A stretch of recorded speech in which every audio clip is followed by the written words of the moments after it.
Today we're going to make a dessert plate for two for Valentine's Day. Now you can take the plate and make it into a platter for more people if you have your whole family that you want to make for Valentine's Day, or you can turn it into a grazing table, which would be for a party or a wedding or something like that. But today we're going for just two, so we're going to call it a dessert plate. I'm Dorothy, and my aim with my videos is to help you make food that is really tasty, mostly healthy, and most of all, easy. So follow me and let's build a dessert plate for Valentine's Day. Okay, whether you're building a cheese plate, a grazing table, or a dessert plate, a brunch plate, the goal and the tips are pretty much the same. You want a variety. You want a variety of texture, a variety of colors, and a variety of taste. For the dessert plate, we're keeping it really easy today and just using store-bought food. However, if you want to add your own touch and make something homemade that's delicious, go to my blog, farmtojar.com, and you'll find plenty of Valentine's recipes for brownies and cookies and desserts, etc. You'll also find cocktails. So today we're going to make one cocktail and an easy dessert tray with store-bought food. Okay, the tips. The first thing I do is get out my decor or my props.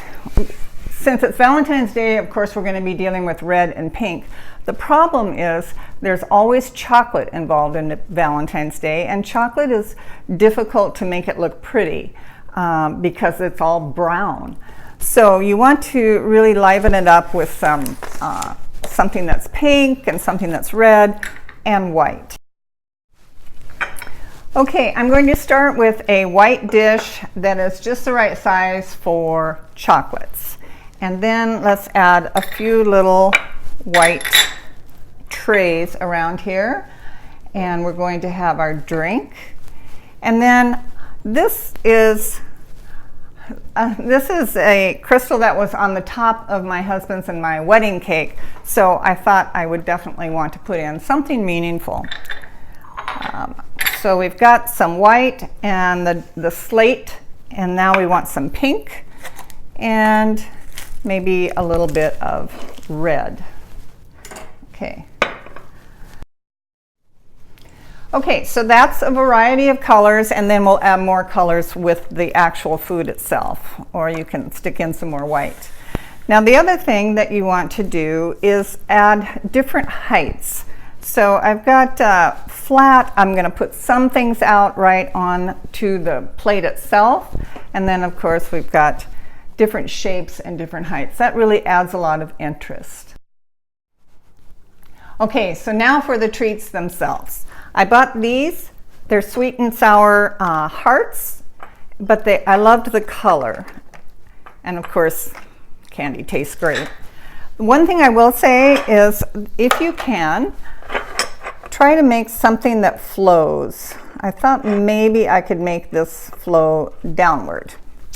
Okay, I got these because of the height. They're chocolate European style chocolate rolled wafers.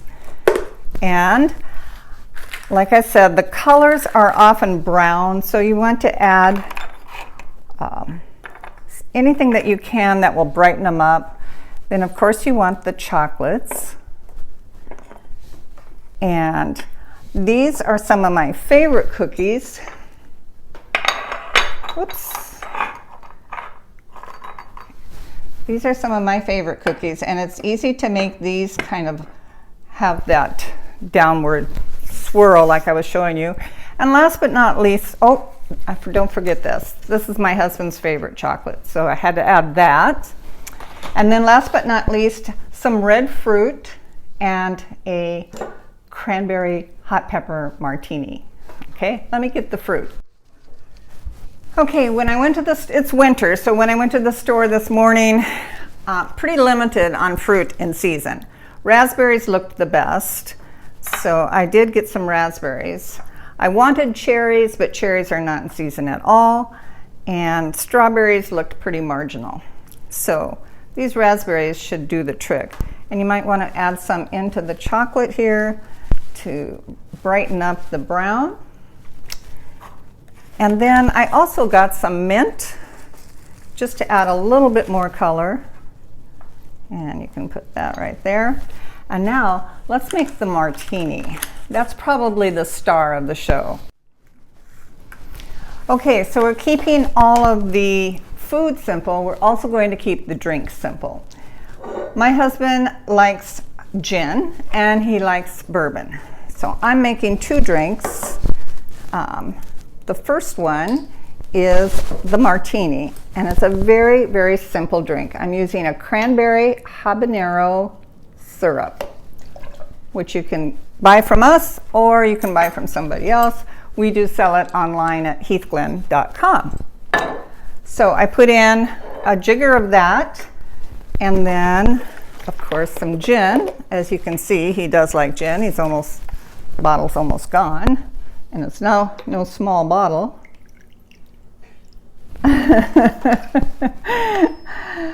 And so a couple jiggers of gin. It's hard to do when you're sitting down, but if I stand up, I lose you. So give this a little stir. There's always the debate about whether a martini should be stirred or shaken. I don't have any strong feelings about it.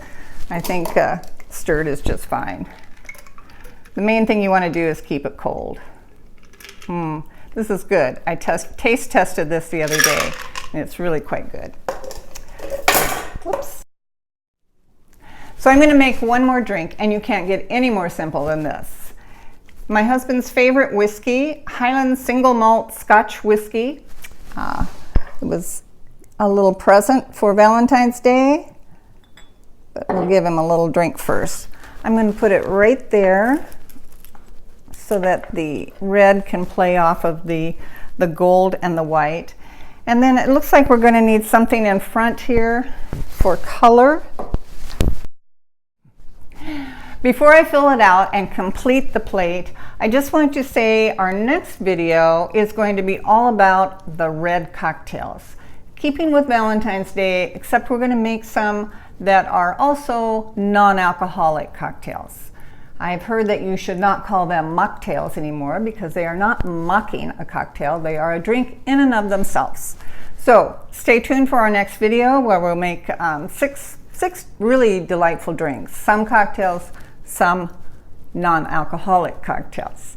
Okay, so to finish out the color here, I'm probably going to add another little plate, another little white plate, some more pink, maybe some more red raspberries, and then build that up to the pink. Oh, almost lost that scotch. So there you have it. A little memory, a little cocktail, a little food, and now we're just missing the dinner. That'll come. Oh, and happy Valentine's Day. I better try one of these chocolates before I give it to my husband, huh? What looks good to try? I think I like this one here with a little mint on it. Mint and chocolate, one of my favorites. Happy Valentine's Day.